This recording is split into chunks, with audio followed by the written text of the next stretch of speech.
The family ridiculed the soldier and his daughter for inheriting an old mansion. No one believed in their chances until they found something in the basement that changed everything. Subscribe and write in the comments where you're watching this video from. The weight of the rucksack on Marcus Hale's back was nothing compared to the weight in his chest. He had carried heavier things before: gear, ammunition, the bodies of brothers who didn't make it home, but none of it compared to the invisible burden he bore now. No uniform, no flag on his sleeve, just a man, a father, standing alone on the edge of a driveway that gleamed like polished marble beneath his worn boots. The house before him looked more like a museum than a home: sprawling brick, white columns, ivy trimmed like topiary art, and a circular driveway lined with German sedans and shining SUVs. Inside, laughter rippled like glass, the brittle kind that cracked under pressure. He adjusted the strap on his shoulder and looked down at the small hand wrapped in his own. Layla, 10 years old, already too quiet for a child. Her dress hung off her like she'd been borrowed from someone else's life, and her braids, tight and neat, were the only part of her that felt put together. She looked up at him, not with questions, but with faith. He wasn't sure which was harder to carry. The air smelled of roses, chlorine, and too much money. A garden party was in full bloom: men in linen jackets, women in pastel dresses that cost more than Marcus's entire wardrobe. Crystal glasses clinked, a string quartet played some forgettable Vivaldi piece, and servers floated by with trays of canapes and champagne. The party wasn't for anything, not really. It was just something Catherine's family did to remind themselves they were above it all. They saw him before the gate even closed behind him. Heads turned, conversation faltered, and laughter shrank into murmurs. Catherine was seated beneath a canopy with her sisters, her parents, and a circle of people who never had to choose between food and dignity. Her sunglasses were perched in her perfectly highlighted hair, and her lips curled into that familiar smile, the one that said, "You don't belong here, but I'll pretend for the cameras." She didn't rise. She didn't even blink. Instead, she tilted her head like an actress hitting her mark. "You're early," she said, voice smooth and sweet like syrup over spoiled fruit. Marcus said nothing. He reached into his coat and pulled out the manila envelope. He stepped forward, placing it gently on the table before her. A court order, signed, sealed, and notarized. It gave him full legal custody of Layla. He had given up everything to get it: the house they once shared, the savings, even the car. She'd wanted it all, and the lawyers, hers, had been ruthless. But there was one thing he refused to relinquish: his daughter. Catherine's eyes didn't even flicker. She picked up the envelope delicately, glanced at it, and passed it to the man beside her, her family's lawyer. Around them, the hum of the party shifted, soured. Her cousin leaned in and muttered something about that dump on the hill. Another guest chuckled. Someone took out their phone. "He's really going to raise her there?" Catherine said, not to Marcus, but to her audience. "In that mildew-soaked shack Edmund left behind?" Marcus didn't react. The words weren't for him. They were theater, for the audience, for her ego. He looked down at Layla, who was staring at her mother, eyes wide, mouth closed. "Sweetheart," he said softly, "let's go home." He turned and Layla followed. No fireworks, no screaming, just the quiet sound of 2 pairs of feet walking away, back toward a beat-up pickup parked awkwardly on the edge of the pristine cul-de-sac. They passed the laughter. They passed the whispers. The judgment weighed on them like summer heat. But Layla held his hand tighter, and that was enough. A man filmed it on his phone, a veteran walking away from a woman like Catherine. The clip hit social media within hours. Disgraced father snatches daughter at socialite party. A few called it heartbreaking. Most called it pathetic. But Marcus didn't read the comments. He was driving, and the road was long. The pickup sputtered as it climbed the narrow road out of town. Civilization thinned, streetlights vanished. The road turned from asphalt to gravel, then from gravel to dirt. Trees pressed in from all sides like they were trying to keep secrets. The map said the land was still his. Inherited from Edmund Hale, the uncle no one ever mentioned unless it was to tell Marcus to stay away. No one had lived there in decades. The sky grew darker, not just from dusk, but from the weight of clouds rolling in like an approaching tide. Rain whispered against the windshield as they crested the final hill and saw the house for the first time. It wasn't a house. It was a corpse. The old manor sagged like it was bowing under its own shame. Windows were broken or boarded up. The roof leaned in strange angles. Ivy wrapped around the porch like ropes around a sinking ship. The mailbox hung by a single rusted hinge, its nameplate faded to illegibility. A wind chime made of bent silverware clinked eerily in the wind. Layla didn't speak. She just stared. Marcus turned off the engine. The silence that followed was immense. They stepped out into the tall grass, shoulder-high in places. The front gate groaned as he pushed it open. The porch creaked beneath their feet, one board snapping completely under his weight. The key turned with effort, and the door opened with a long, shuddering moan. Inside, the air was thick with dust, mold, and something older. Something sad. Furniture lay in piles, broken and rotting. Shelves collapsed in on themselves. Wallpaper peeled like skin from the bones of the house. And the smell, rot and mildew, soaked into everything. He found a room with a fireplace, cleared space for 2 sleeping bags. There was no power, no water, just the sound of the storm growing stronger outside. He started a fire with old newspaper and a broken chair leg. It barely lit. Layla sat silently, hugging her knees. "This is home now," he said, mostly to himself. She didn't answer. She was watching the shadows the fire made on the walls. They flickered and danced like they were trying to speak. That night, Marcus lay awake, listening to the house breathe. It groaned and shifted. Wind slipped through cracks in the walls like fingers probing an open wound. The floor above them creaked when no one walked it.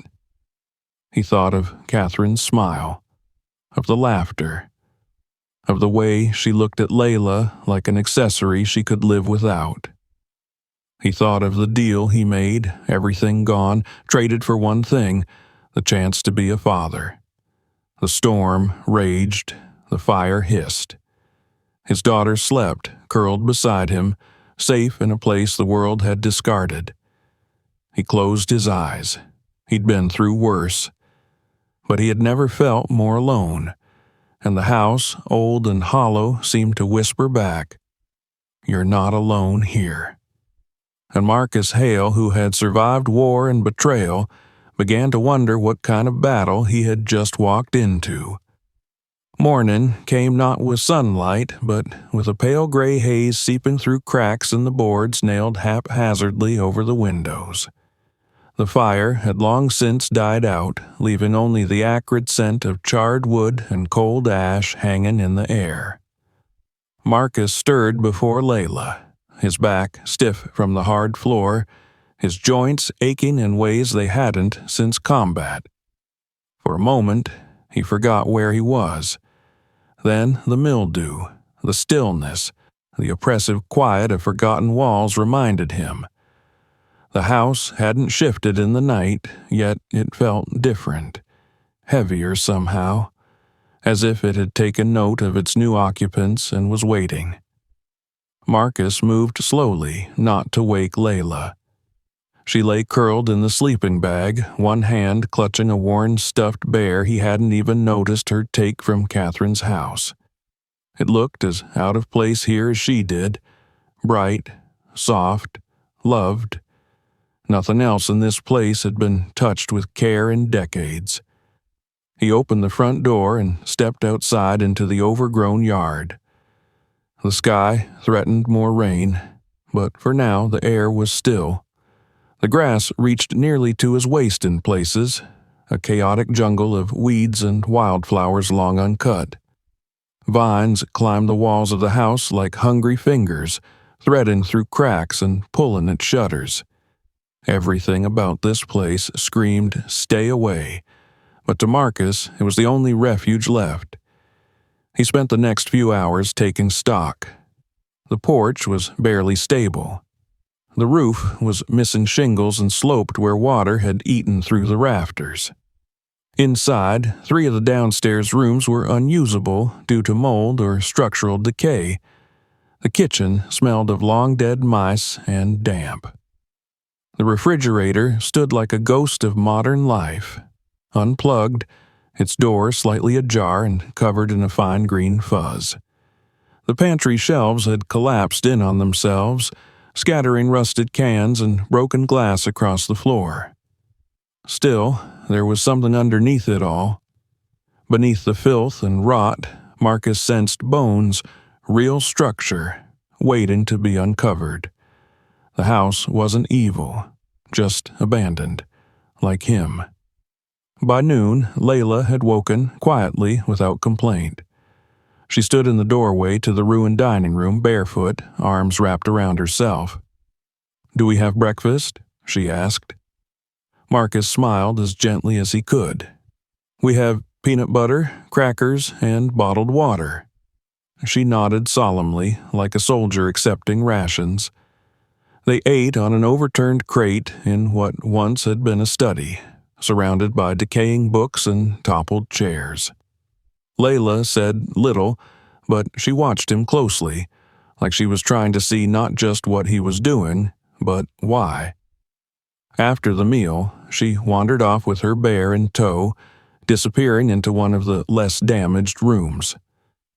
Marcus continued working. He pried open stuck windows, let the air circulate. He found an old broom and began sweeping layer after layer of dust, revealing warped floorboards and torn rugs. It was slow, thankless work, but it gave him purpose. He could fix this. Maybe not all at once, maybe not completely, but enough to make it theirs. He found an old toolbox in what used to be a laundry room. The tools were rusted, but usable. He spent the afternoon clearing debris from the stairs and checking the second floor. 3 bedrooms, 1 bathroom, all in varying states of decay. The smallest room, barely more than a closet, seemed the least damaged. He set about clearing it for Layla. It had a single window, which he managed to pry open, letting in a thin stream of natural light. When he brought her up to see it, she didn't say much. She just nodded, then sat on the floor with her bear in her lap. A few minutes later, she began rearranging the leftover junk in the room, placing a crate as a makeshift nightstand, setting a broken lamp upright, dusting a windowsill with the sleeve of her oversized shirt. Marcus watched from the doorway. She didn't smile, not quite, but her shoulders relaxed, and that was enough. Later, they explored more of the house together. The library, as they had started calling it, was the largest room on the first floor. It had once been grand, clearly. 2-story shelves, a rolling ladder, a massive fireplace flanked by old portraits whose faces had faded into anonymity. Most of the books were too water-damaged to salvage, their spines crumbling at the touch. But a few shelves, oddly, had been spared, as if someone had protected them. Layla was fascinated. She pulled down titles with reverence, running her fingers over embossed covers and flipping through yellowed pages like they held secrets. She found a copy of Treasure Island and hugged it like a lost pet. Marcus, meanwhile, noticed something else. The layout of the room was strange. One wall had a slight bulge, as if something was behind it. A draft came through a thin seam between two bookshelves. It wasn't enough to warrant action yet, but it stuck with him. That night, they had soup heated on a portable stove. They ate by candlelight in the library, their breath visible in the cold. The wind howled outside, but the thick stone walls muffled it. The house didn't creak tonight. It sat in silence, listening. As they finished dinner, Layla spoke, her voice barely louder than the candle's flame. "Do you think he was lonely?" Marcus looked up. "Who?" "Uncle Edmund." Marcus considered. He'd never met the man. The family had only spoken of him in half-truths, warnings, and dismissals. A recluse, a failure, a madman. But the house, this house, felt like it had once been alive. Someone had built it to matter. "Maybe," Marcus said, "maybe he just didn't like the world he was born into." Layla nodded, seemingly satisfied. They curled up in their sleeping bags in front of the fireplace. The candle burned low, casting long shadows on the walls. Marcus didn't sleep for a long time. He listened to Layla's breathing. He listened to the wind. And somewhere deep inside the house he thought he heard something else. Not footsteps, not voices. A vibration almost, like the house was waking up slowly from a long and troubled sleep. The next morning was colder. They woke to frost on the inside of the windows. Marcus built a stronger fire and hung a tarp over the broken window in the hallway. Layla stayed bundled in blankets but remained cheerful. They spent the morning cleaning out the kitchen. Under a collapsed cabinet, Marcus found a photograph in a cracked frame. A young man, dark-skinned, tall, in military uniform, clearly Edmund, decades earlier. He looked like Marcus, the same jaw, same eyes, but there was something in his expression, a quiet defiance, maybe even a dare. He showed it to Layla. She stared at it for a long time. "He looks kind," she said. That wasn't the word anyone in the family had ever used, but Marcus agreed. By afternoon, they found an old writing desk in the upstairs hallway. It had been jammed shut, its wood swollen with moisture. Marcus wrestled with it until it gave way, revealing a stack of brittle papers, a leather-bound journal, and, strangely, a small key wrapped in oilcloth. The journal belonged to Edmund. The entries were scattered, erratic. Some were just lists of words. Others were passages about time, about betrayal, about value. One line repeated itself several times. "What is hidden is only for the one who dares to stay." Layla copied the line into her own notebook. By the end of the second full day in the house, something had shifted between them. They still had nothing. No comfort, no safety net. But they were together. And the house, once a prison of rot and shame, had become something else. Not a home, not yet, but a possibility. As they sat in front of the fire that night, wrapped in blankets, Layla whispered, "Thank you for choosing me over everything else." Marcus looked at her, his throat tight. He didn't reply. There was no need. The house answered for him. A board creaked overhead. A draft moved through the room, and in the library, behind the seam in the bookshelves, something waited. Something that had been locked away for decades. Something that knew they had finally come.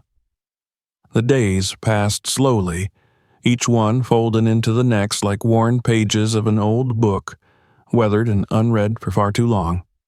Outside, the landscape remained still beneath the cloudy Vermont sky. The grass swayed gently in the wind, wild and free, as if the earth had forgotten what it meant to be tamed. Inside the house, Marcus and Layla moved through dust and ruin like ghosts, determined to carve out space for the living. There was no heat, no comfort, and very little hope. Yet, in the flicker of candlelight, in the clatter of makeshift meals and soft laughter, something began to shift. It wasn't warmth, not yet, but it was the beginning of belonging. Layla had claimed the smallest upstairs bedroom as her own. The ceiling still sagged from water damage, and a strange smell lingered in the corners, but she seemed undeterred. She lined up books along the windowsill, placed her worn bear on the crate beside her bedroll, and arranged pebbles and pine cones in neat circles around the floor as if warding off some unseen presence. Marcus watched her with a mix of awe and guilt. Children had an uncanny ability to adapt, to find rhythm in chaos, but he knew she deserved more than adaptation. She deserved security, a life, a future. Each morning, Marcus rose before dawn and began to work. He hauled away rotted wood, reinforced sagging beams, patched holes in the walls with salvaged planks. His hands cracked from cold and overuse, knuckles bruised and bleeding. He found a kind of peace in the rhythm of labor. In war, motion had meant survival. Here, it meant the illusion of control. They had no internet, no television, no phone reception. Their only link to the world outside was an old radio that sputtered to life on rare occasions when the wind hit the antenna just right. It was on that radio, one chilly morning, that Marcus caught a snippet of a news broadcast. Someone had uploaded the video of him leaving Catherine's estate with Layla. The world now knew the story. Veteran walks away with daughter from socialite garden party. The tone was mocking. The clip had gone viral. Marcus turned the radio off and didn't mention it to Layla. Instead, he focused on the house. Or rather, the house began to focus on him. It started subtly, a soft knock when no one was near. A door easing open in the dead of night. Books that fell from shelves without a breeze. At first, Marcus dismissed it as the natural creaks of a neglected structure. But there was something too intentional about it, too rhythmic. The house was not collapsing. It was stirring. One evening, after cleaning the storage room behind the kitchen, Marcus found himself drawn back to the library. The seam between the bookshelves was clearer now, the gap more pronounced. He ran his fingers along the molding and felt a faint draft, a whisper of air where there should be none. He pressed gently, expecting nothing, and was surprised when one of the panels shifted beneath his hand. He paused, listening. The house held its breath. Behind him, Layla appeared in the doorway, her arms crossed and her bear tucked under one elbow. "You found something, didn't you?" she said. Marcus nodded slowly. He motioned for her to stay back and press the panel again. It groaned, then slid aside with a reluctant scrape, revealing a narrow staircase descending into darkness. They stared at it together. No words, only the sense that they were looking at something not meant to be found, or perhaps meant only for them. Marcus retrieved a lantern and tested the first few steps. They held. He looked back at Layla, who stood silently, her eyes wide but unafraid. "I'm coming too," she said simply. They descended together. The staircase led into a small, stone-walled chamber, colder than the rest of the house, as if it had been untouched by time. Shelves lined the walls, stacked with old trunks, ledgers, and boxes covered in dust. In the center stood a work table littered with papers and blueprints, some curled from moisture, others still crisp. A faded map was pinned to a corkboard. Red X's marked several locations throughout the house. It wasn't just a basement. It was a vault, a memory, a hiding place. Layla wandered over to a small trunk and opened it carefully. Inside were journals, dozens of them, each labeled with a year. She picked one at random, opened it, and read aloud. "They won't find it, I've made sure. They mocked me once, but they won't laugh when I'm gone." She looked up. "It's Uncle Edmund's." Marcus sifted through the documents on the table. Schematics, plans, diagrams of compartments hidden within the walls. The drawings were meticulous, genius-level designs for concealment and preservation. This wasn't the work of a madman. It was the work of someone who knew he was being erased. Back upstairs, as a lantern burned low, Marcus and Layla spread the journals across the floor and read until their eyes blurred. There were mentions of betrayal, of property rights stolen, of lies told by family to discredit him.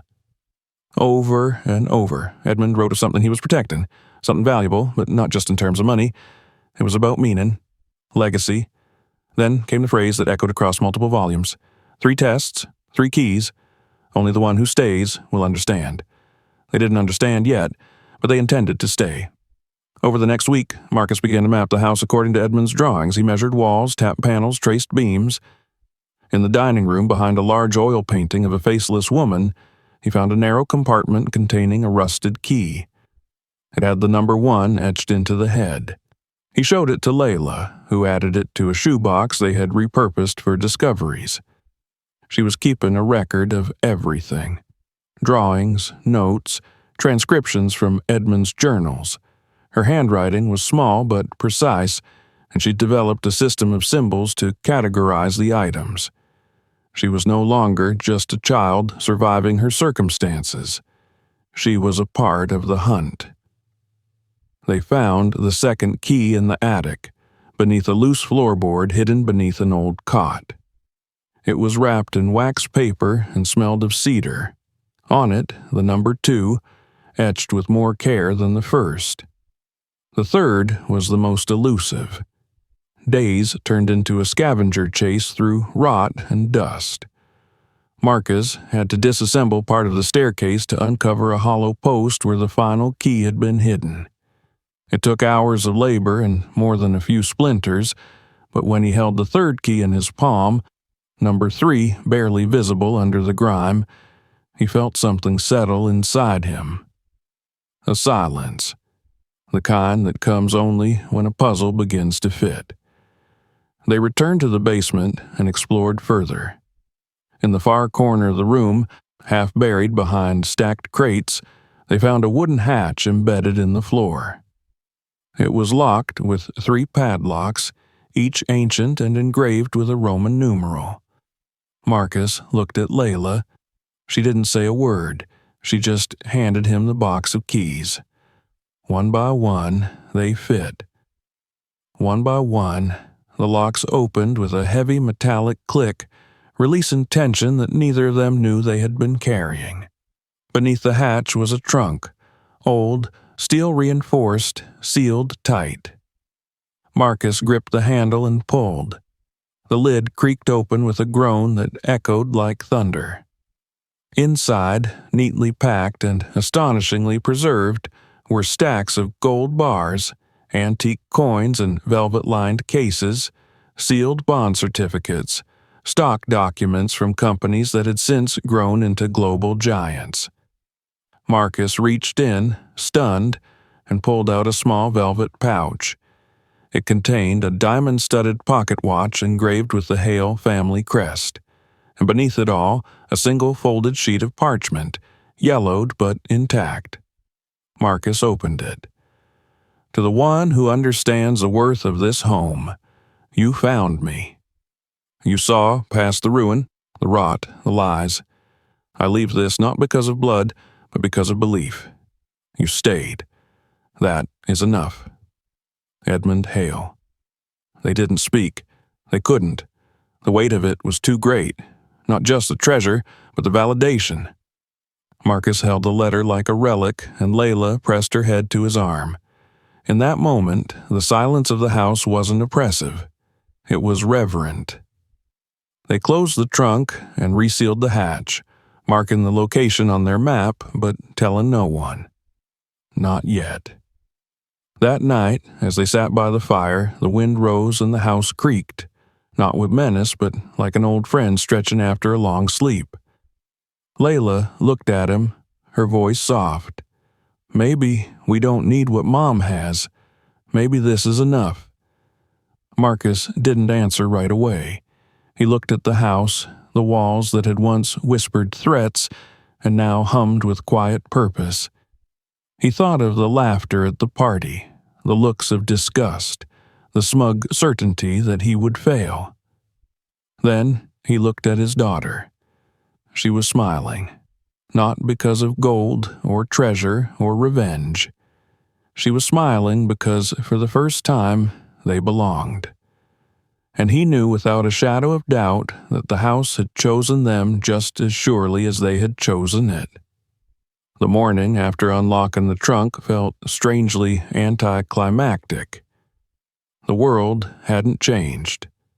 The house still creaked and sagged under its own weight. The wind still moaned through the broken eaves, and the frost still clung to the window panes like a stubborn memory. But inside Marcus, something had shifted. Not just a sense of triumph, not even relief. It was closer to purpose. For the first time in years, maybe since the war, he had direction. And it wasn't about gold or proving something to anyone. It was about what this house had come to mean. Layla, however, seemed transformed. She moved through the house differently now, like a girl no longer simply surviving but exploring something sacred. She spent hours cataloging everything they had found, arranging the coins by country and year, reading aloud stock names Marcus didn't even recognize, and marking them on the map they had pinned to the parlor wall. She treated the documents like ancient scrolls, piecing together the story of a man who had been dismissed by his own blood as an eccentric recluse and had instead hidden an empire beneath their feet. They kept the discovery between them. That unspoken pact, sealed in candlelight beside the open trunk, held stronger than any legal contract. Marcus had no plan, not yet.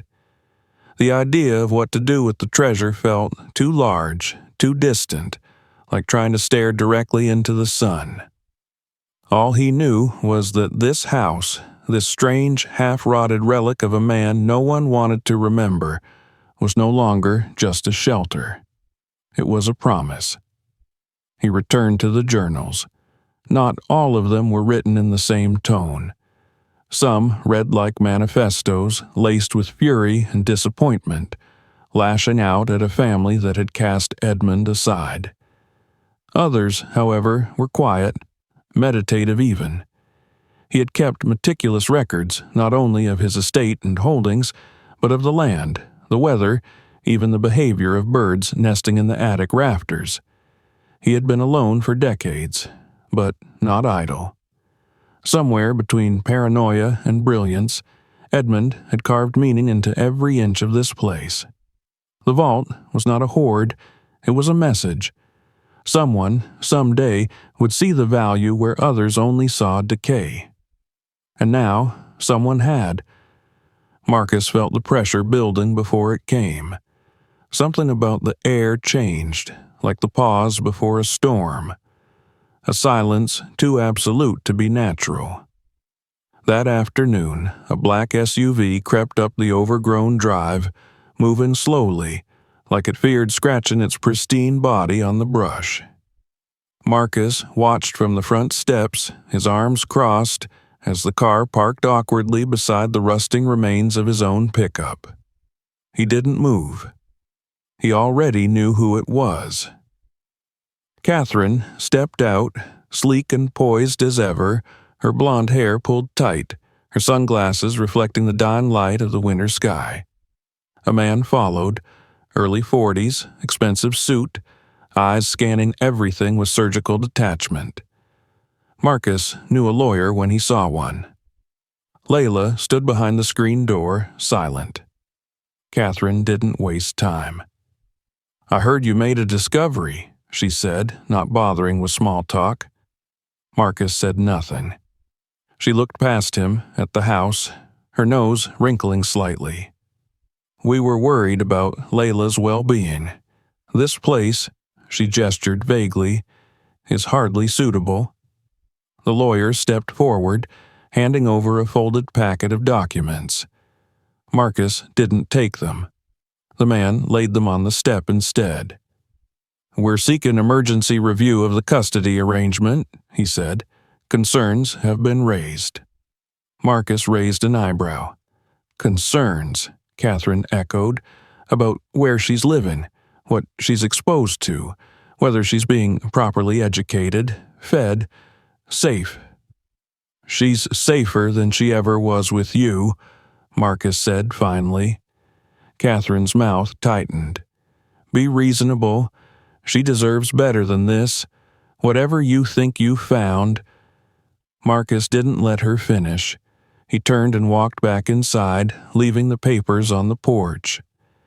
Layla had vanished from view, but he found her in the kitchen, standing still, her hands clenched at her sides. "Are they taking me?" she asked.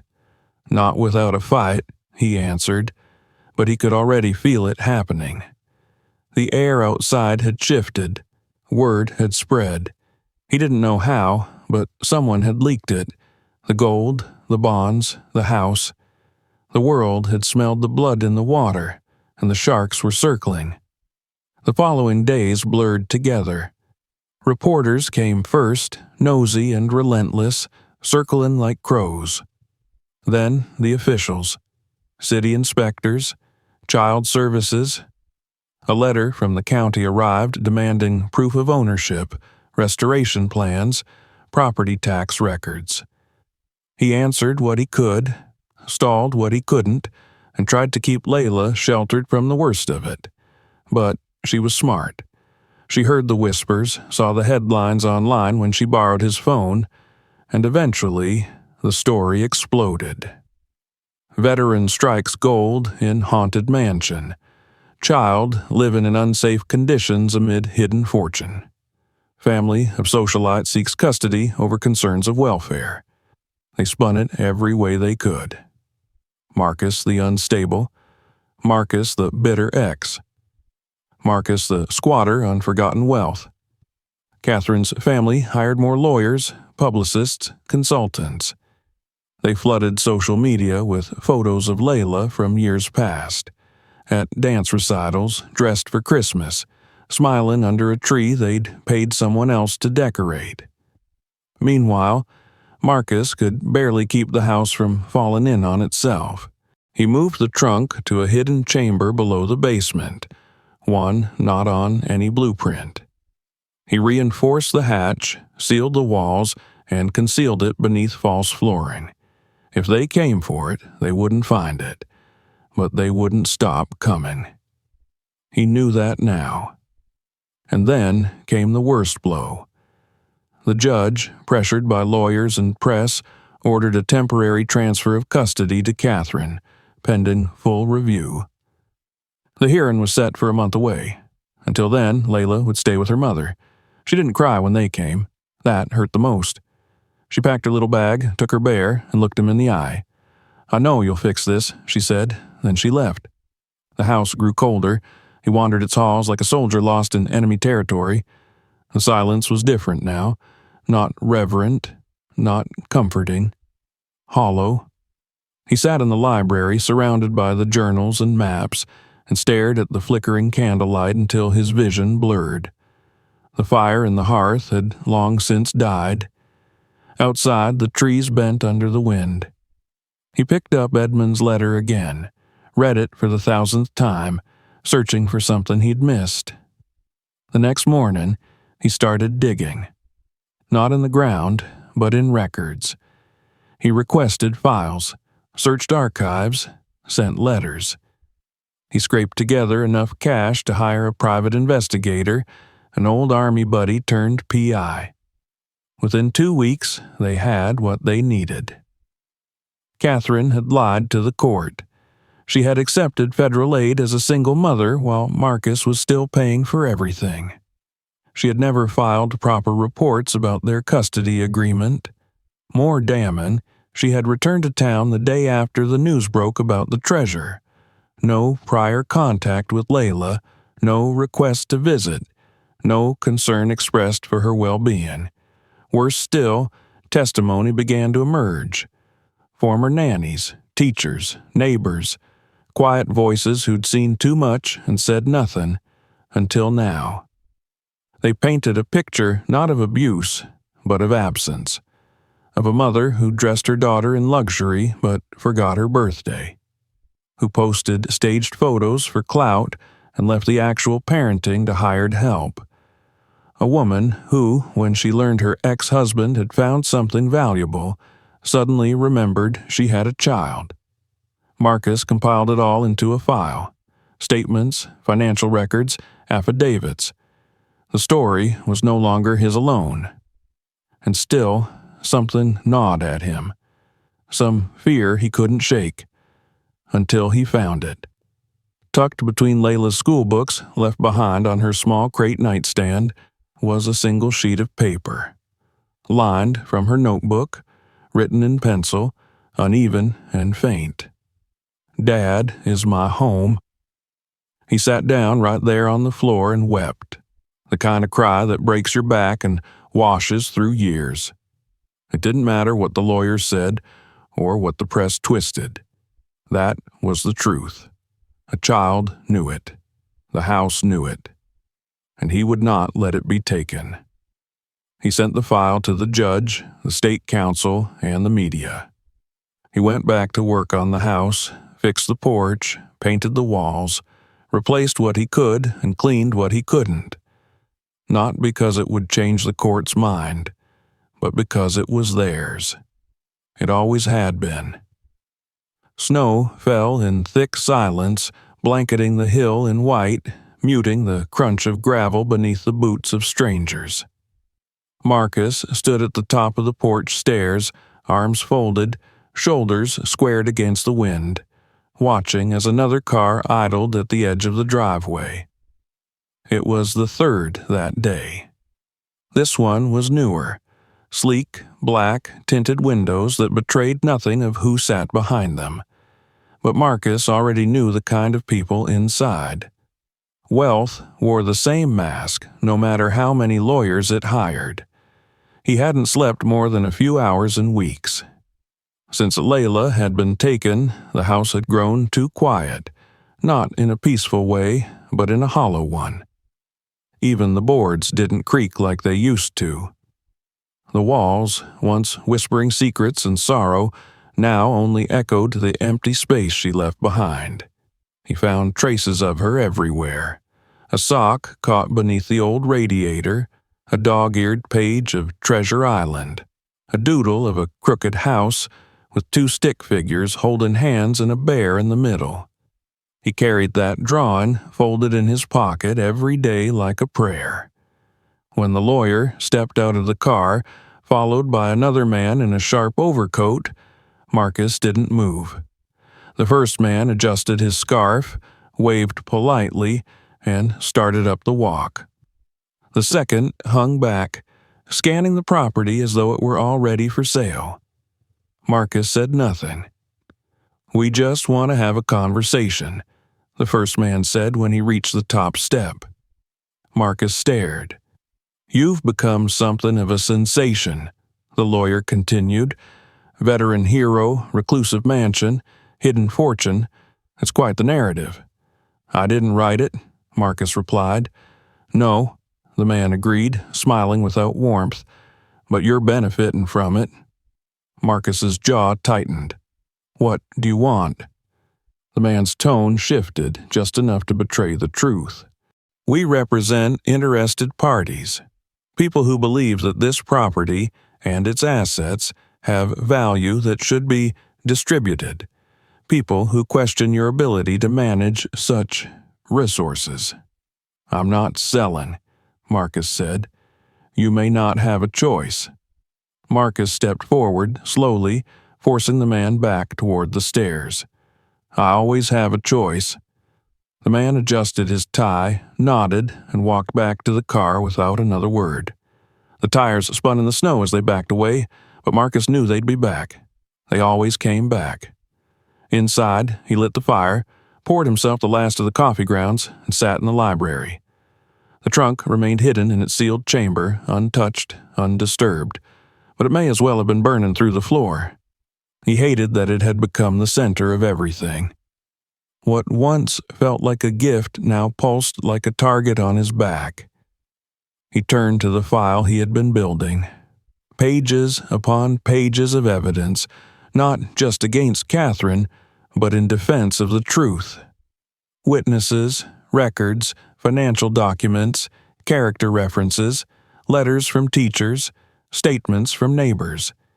He had built it piece by piece, each page a small rebellion against the narrative being spun around him.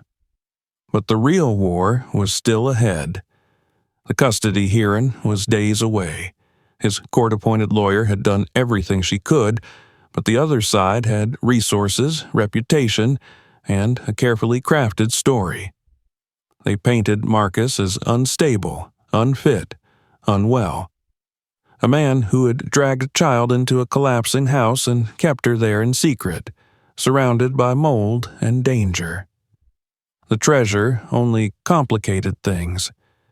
If the court believed he was hiding assets or withholding value that belonged to Layla, they could take her permanently this time.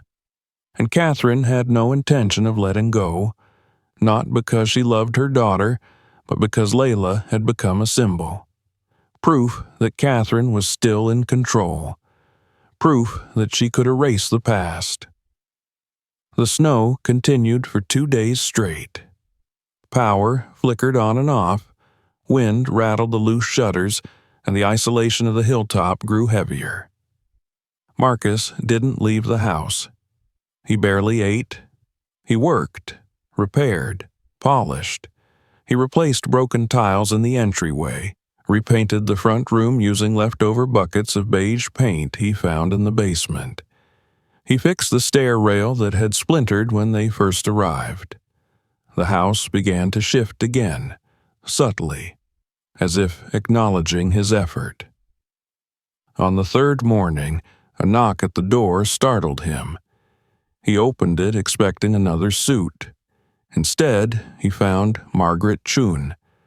The old librarian from town looked smaller than he remembered, hunched in her coat, a cloth bag clutched in one hand. "I thought you might need this," she said, holding out the bag. Inside were several old letters, handwritten, yellowed, addressed in Edmund's careful script. She explained that Edmund had once entrusted her with documents he didn't want family to see. She had kept them all these years, unsure what to do. But after seeing the news, after remembering Marcus as a quiet boy who used to sit in the library while Catherine and her sisters played outside, she decided the letters had found their rightful home. One letter stood out.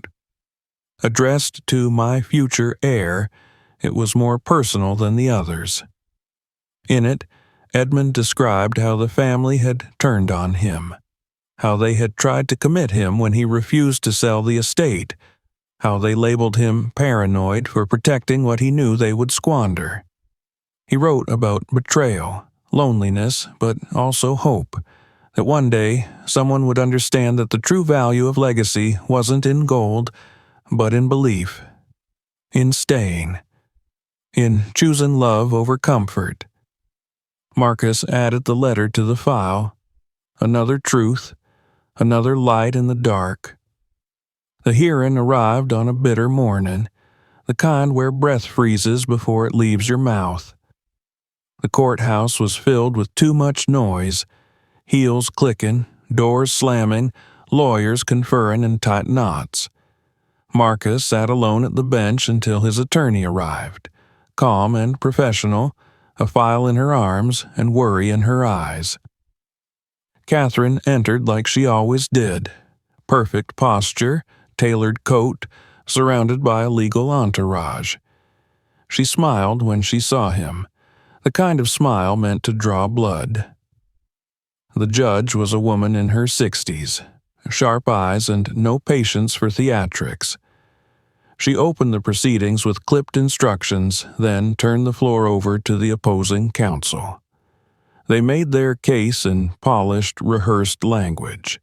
They called Marcus reckless, unfit, potentially dangerous. They presented photos of the house from its worst moments: collapsed ceilings, broken windows, Layla walking barefoot in the hallway. They described the trunk as unsecured, implied the treasure created risk of theft or violence. They questioned his mental health, citing his refusal to leave the estate and his conflict with media.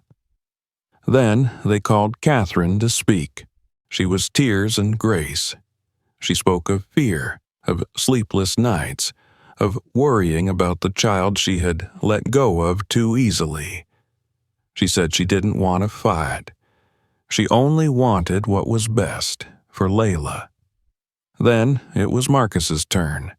He didn't speak like a lawyer. He didn't wear a tie. He stood before the court in clean clothes, calloused hands, and the quiet dignity of a man who had built everything back with those hands. He told the story, all of it: the return, the deal, the house, the journals, the 3 keys, the trunk, the letter. He spoke of Layla's drawings, her laughter, her questions. He told the truth. Then he pulled out the note she had left behind. "Dad is my home." He handed it to the judge without fanfare. There was silence. The judge reviewed the file. She asked questions. She requested the testimony of Margaret Chun. She reviewed the financial records, the statements, the letters. She asked Catherine why she had waited so long to request custody, why her story changed so often. And in the end, she made her ruling: full custody to Marcus Hale. The courtroom shifted as though it had exhaled. Catherine sat stone-faced, her eyes burning holes in the floor. Her lawyers whispered frantically, but it was over. Marcus didn't smile. He didn't celebrate. He thanked the judge and walked out into the cold air, head bowed, heart pounding. Layla was waiting on the courthouse steps, wrapped in a coat too big for her. When she saw him, she ran. He caught her mid-step, lifted her off the ground, and held her as tightly as he dared. "I knew you'd come," she whispered. He didn't answer. There was no need. The snow had begun to melt by the time they returned to the house, leaving behind patches of earth that breathed steam into the cold morning air. The gravel path was soft underfoot, the ice receding from the eaves like retreating soldiers. The mansion stood just as they had left it, weathered, wild, and somehow patient, as though it had waited with the same stubborn faith Marcus had carried to the courthouse and back. He stopped the truck at the top of the hill, turned off the engine, and sat for a moment. Layla was asleep in the passenger seat, her head resting against the window, her small frame bundled in a coat 2 sizes too large. She hadn't said much on the drive back. Just once, as they passed through the edge of town, she had looked out at the distant hills and whispered, "I miss the trees." It had been enough. Marcus didn't wake her right away. He stepped out, boots sinking into the soft earth, and walked toward the porch. The steps still creaked beneath his weight, but they no longer felt like warnings. Inside, the air was colder than he remembered, but clean. He had left the windows cracked to let in fresh air and now closed them gently. Dust had settled on the kitchen counter, but otherwise the house remained untouched.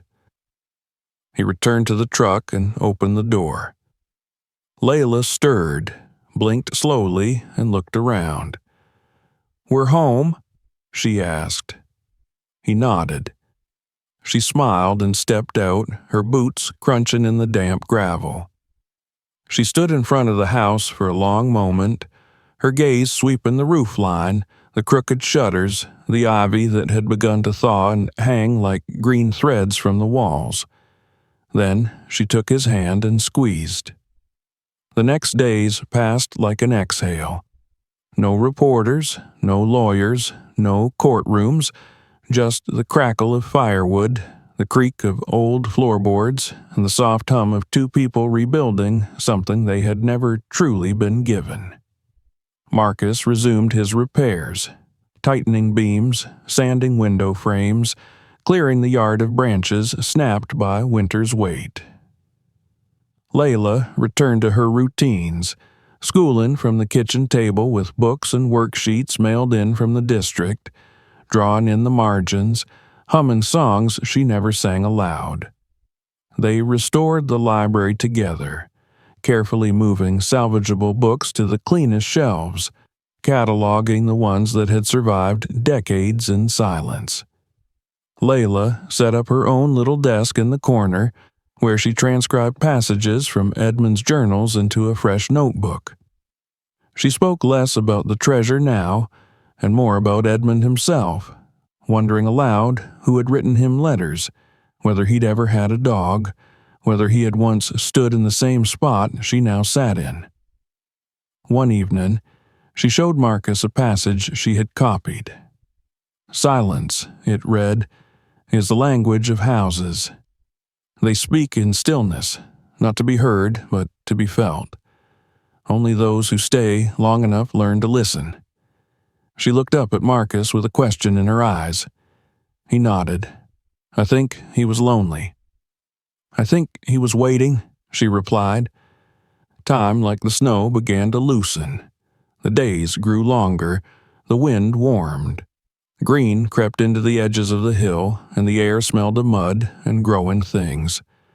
They planted a garden in the back, digging shallow furrows and scattering seeds, not because they needed food, but because they needed life. Layla insisted on planting sunflowers by the fence, saying the house looked like it needed something to smile about. Word of the court ruling spread.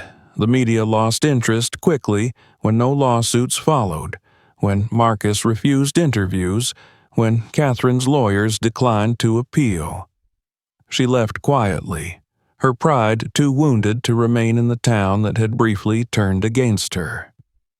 There were still whispers in the corners, neighbors who speculated about the fortune, about what Marcus was hiding, but no one came knocking anymore. The hill was theirs again. Then, one afternoon, the letter arrived. It was addressed to Marcus Hale, handwritten in a slanted, uncertain script with no return address. Inside was a single folded sheet of paper and a photograph. The photo was old, creased, the color faded to sepia. It showed a young Edmund Hale, maybe 20 years old, standing beside a woman with dark skin and fierce eyes. They were in front of the house, whole then, freshly painted with shutters straight and a porch swing dangling from chains. Edmund had his arm around her shoulders. The woman held a child on her hip. Marcus turned over the photo. On the back, in faint pencil, it read, "Edmund, Ruth, and Micah, 1952. The letter, written in a delicate but deliberate hand, was brief. "Dear Mr. Hale, I believe you are the right one to carry this. My grandmother spoke of Edmund often, of his brilliance, his sadness, his kindness. She said he was cast out for loving the wrong person in the wrong time, that the house was his refuge when the world refused him. She asked that we never forget him. I never did. When I saw your name and your daughter's face, I thought perhaps the house had found family again. Not by blood, but by something deeper. I hope this reaches you in peace." R.L. Marcus read the letter 3 times. He sat in the library for over an hour, staring at the photograph, tracing the figures with his thumb. For so long, Edmund had been just a name, a ghost, a puzzle. Now he was a man who had once loved, who had once tried to build something in defiance of the world's scorn, a man who had hidden his past not out of shame, but out of protection. When Layla came in, Marcus handed her the photo. She studied it for a long time. "She looks like me," she said. "She does," he replied. She looked up. Do you think they were happy? I think they were brave. That night, Marcus went down into the vault for the first time in weeks. The trunk remained where it had always been, untouched. He opened it slowly, letting the gold catch the lamplight, letting the paper bonds whisper against one another. He didn't take anything. He only placed the photograph and the letter on top, then closed the lid gently. The next morning, Layla asked if they could paint the hallway. They spent the day brushing coats of soft green over cracked plaster, laughing when the paint dripped onto their shoes.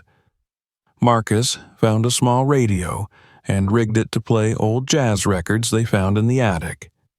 Layla danced down the hall, her hair swinging, her bear tucked under one arm like a partner. Marcus watched her from the ladder, brush in hand, heart full. Later that evening, as the sun set behind the hills and the sky turned the color of warm honey, they sat on the porch and watched the shadows stretch across the garden. The sunflowers were just beginning to bud, reaching upward like small fists against the wind. Layla leaned against him. "I think the house likes us now," she said. "I think it always did," he answered. They sat in silence for a while, the kind of silence that said everything. Then Layla reached into her backpack and pulled out her journal.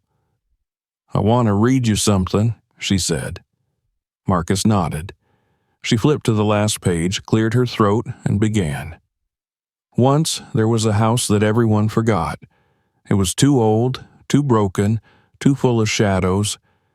People said it was cursed or haunted or ruined. But one day, a man and a girl came to the house. They didn't run away. They didn't try to sell it. They stayed. They listened. And the house, after waiting so long, finally spoke back. Not with words, but with warmth. She closed the book and looked up at him. "That's the end," she said. "No," he replied, wrapping his arm around her. "It's the beginning." Spring came to the hill quietly, like a secret whispered into the folds of the earth. It crept in with the soft greening of branches, the tentative bloom of crocuses pushing through soil that had been frozen for so long it no longer remembered warmth. The air changed first, just a little at a time, like someone gently turning the temperature knob of the world, replacing cold with clarity. Then came the light, golden and pale in the mornings, casting long angles across the warped floorboards of the front hallway and filtering through the library windows like honey. Marcus Hale had grown used to silence. It had been the constant thread through his life since the war, since the divorce, since the house. But now the silence had changed its tone. It no longer pressed in on him. It embraced. It no longer hung like an accusation. It settled like peace. He woke early each morning before Layla, not from restlessness but habit. The fire was no longer necessary, but he lit it anyway. Something about the crackle of kindling felt right, like a heartbeat echoing through the bones of the house. The coffee always tasted a little burnt, the pot older than his memory, but it warmed his hands, and that was enough. He would sit on the porch with his boots unlaced and watch the mist lift from the fields as the birds began their morning chorus. The land stretched in every direction, uninterrupted, unclaimed. There was a stillness to it that felt earned. Inside, Layla stirred to life. Her footsteps had a rhythm now, not the hesitant shuffle of a child unsure where she belonged, but the light, skipping pattern of someone who had found her pace. She moved with purpose, sweeping the floor before breakfast, feeding the hens they'd rescued from a closing farm nearby, checking on the sprouts in the garden as if they were old friends. Her joy was never loud, but it was steady, like the beat of rain on the roof or wind in the leaves. The house bore the signs of all they had done. The paint in the hallway had chipped in one place, where Layla had accidentally leaned her wet shoulder against it after playing in the rain. They had left it untouched. The porch swing Marcus had rehung after finding it in the cellar now creaked contentedly in the breeze, sometimes with Layla curled into its cushions, reading with her feet tucked beneath her. The second floor, once too damaged to enter, had been cleared room by room until Marcus had carved out a small studio for woodworking where he repaired furniture they salvaged from estate sales and discarded barns. But the most remarkable change had nothing to do with nails or paint or patches. It was the laughter. It came in little bursts, a giggle from the kitchen when Marcus dropped a bowl, a full-throated laugh when he lost a game of checkers for the 6th time in a row, a snort when she caught him singing under his breath to a tune he didn't know she'd heard. That laughter was a melody that filled the house in ways no renovation ever could. It echoed down the halls, across the landing, into the bones of the home, waking whatever spirit had been waiting all this time. One afternoon, as the sun poured in through the cleaned panes of the library, Marcus found Layla drawing. She was bent over her notebook with intense concentration, tongue caught between her teeth, pencil flying. When she finished, she turned it toward him. It was a picture of the house, but not how it had been. This version stood straight and proud. The shutters were fixed, the chimney whole, the garden lush and blooming. In front stood 2 figures, Marcus and Layla, smiling side by side. Behind them, in the top window, a third figure watched. An older man, dark-skinned, hair graying, eyes kind. Marcus blinked. "Is that Edmund?" he asked softly. Layla nodded. "I think he's still here, watching." Marcus said nothing for a long time. Then he reached out and touched the corner of the paper. "I think he'd be proud." That evening, they hung the picture on the wall near the stairs. Layla insisted it should go there, so he could see it every time he came down in the morning. She was right. A few weeks later, as they were cleaning out the last of the attic, Layla opened a small crate filled with old papers and found a brass plate. It was covered in dust, but the engraving was still clear. Hale House, beneath the name in smaller lettering, where silence remembers.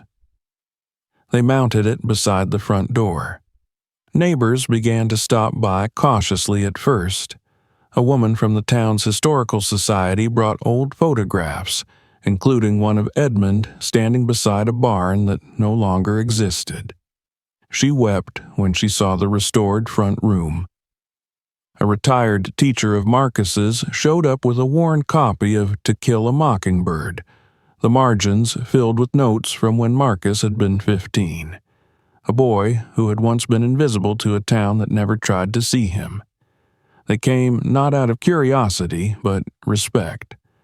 Not because of the gold, most had forgotten that part, but because of what the house had become, a kind of living story. A place that had defied the rot and the silence and become something sacred again.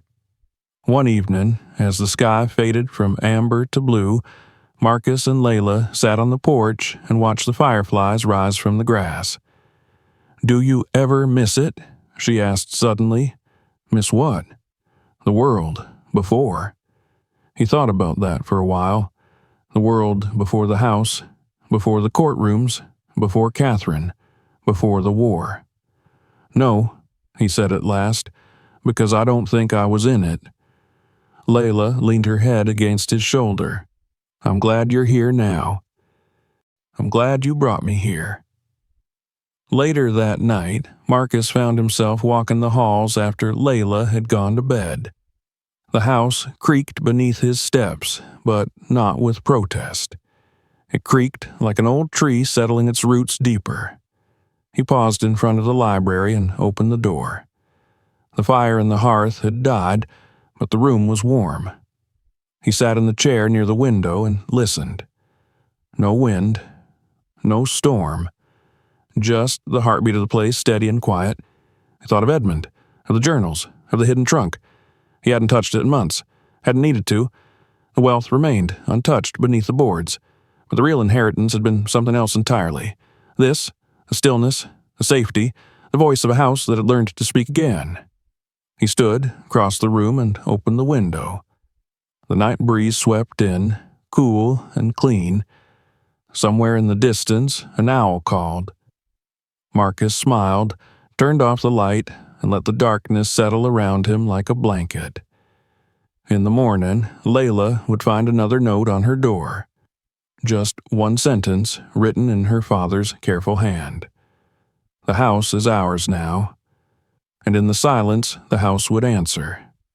If this story moved you, make sure to subscribe for more. Check out our other videos and feel free to share this one with someone who needs to hear it.